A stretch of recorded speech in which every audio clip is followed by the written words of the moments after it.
If the children would like to come up to the front so we can have a story together. Would you guys like to come up and sit up front with me? We're going to talk today about things that we might sometimes put before or make more important than the Lord. Yeah? Here you guys go. You guys can have a seat right up here. Are there times where we make things more important than the Lord? Have you ever made something more important than the Lord? No, I hope not. You're right. The Lord is the most important thing in the universe. In fact, He made the entire universe. Do we ever sometimes make things more important than our friends? No, because the Lord said, thou shalt That you should love the Lord and who?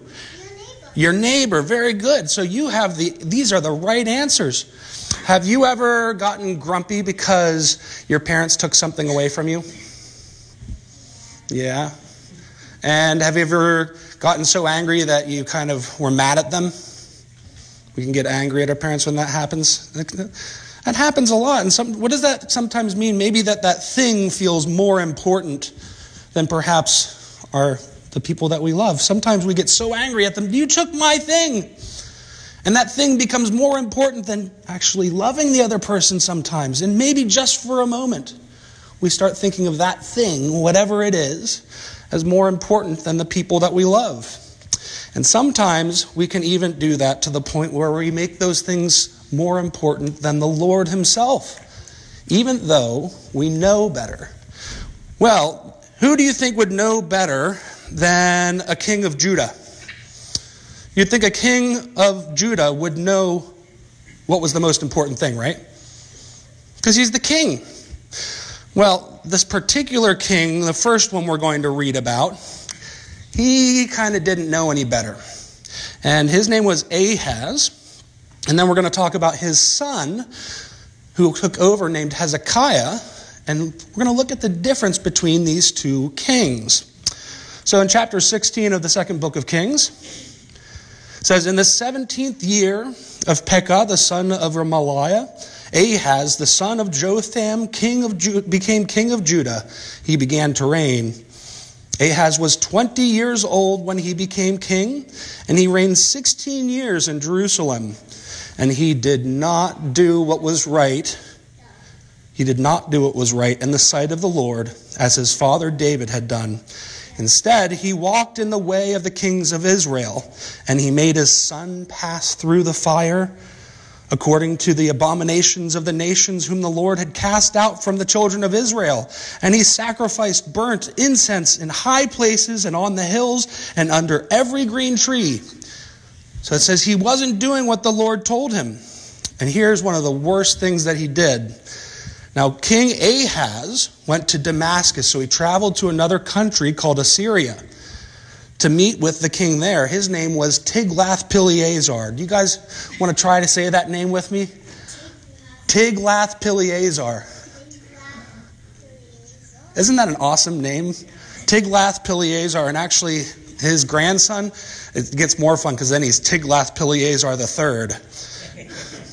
There are lots of fun names in Assyria, like Ashurbanipal or Supi-Eliuma is another fun name from Assyria. But this is Tiglath-Pileser, the king of Assyria. So King Ahaz went to Damascus to see him, and he saw an altar that was at Damascus.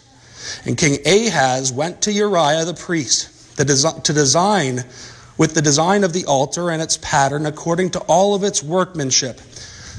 Can you guys see the altar in this room? Where's the altar in this room? That stone is the altar, right? So imagine it's not this altar, but let's go to pretend we're in another place. And we come and we go, oh, what a beautiful altar. I want that altar for myself. So this is what Ahaz did. And he took the design of that altar and he asked his people to make it. And then he went home and he saw this altar, and let's pretend that this is the altar of the Lord, because that's what we use it for, right? This is the altar of the Lord.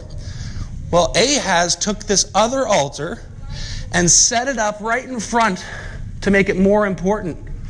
And instead of using the altar up above, he started using the altar that he got from Assyria. It wasn't the Lord's altar. It was the altar of another god. What we're talking about here is something called idolatry. Can you guys say that word with me? Idolatry. You can see this is kind of an idol. It's something, kind of a god carved out of wood. I'm going to have each one of you guys take one of these idols. And remember, we were talking about... It does look weird, doesn't it? We were talking about things that we sometimes make more important than the Lord. And it's just like King Ahaz taking this other altar and making it more important than the Lord's altar. So can we think of some of those things that maybe we think are more important and we go, that's what this altar is all about. This is what this idol is all about, is those things that we make more important than the people we love and then more important than the Lord. Now we're going to read about his son, Ahaz's son. This is chapter 18. I want you guys to hear, what did Hezekiah do with the altar that his father had brought back? It says, it came to pass in the 3rd year of Hosea, the son of Elah, the king of Israel, that Hezekiah, the son of Ahaz, king of Judah, began to reign. He was 25 years old when he became king, and he reigned 29 years in Jerusalem. His mother's name was Abi, the daughter of Zechariah. And he did what was right in the sight of the Lord, according to all that his father David had done. He removed the high places. You guys listen here. He removed the high places and he broke the sacred pillars. He cut down the wooden image and he broke into pieces the bronze serpent that Moses had made. For unto those days the children of Israel burned incense to it and called it Nehushtan. He trusted in the Lord God of Israel. So after him was none like him among all the kings of Judah, nor were there before him. For he held fast to the Lord. He did not depart from following him, but kept his commandments which the Lord had commanded. The Lord was with him wherever he went, and he rebelled against the king of Assyria and did not serve him. He subdued the Philistines as far as Gaza and the territory from the watchtower to the fortified city. So did you guys hear what Hezekiah did to all of the altars and to the idols that his father had set up? What did it say? He cut them down and shredded them to pieces. He tore down the high places. So sometimes when we're starting to think, this is mine, why did my mom take it away from me? And we start getting angry at somebody else for something that we really want, we can maybe think of that as just like these little idols and do what Hezekiah did. Can you guys do this with me? What would we do with this? That's right. We would tear it apart. So we tear apart that idea that this is more important than the Lord or more important than my parents. Can we tear up our idols there? All right. Hopefully we can do that in real life too. So do you guys have any questions about this story? Do you think Hezekiah was a good king? Because he returned worship back to the Lord. He did.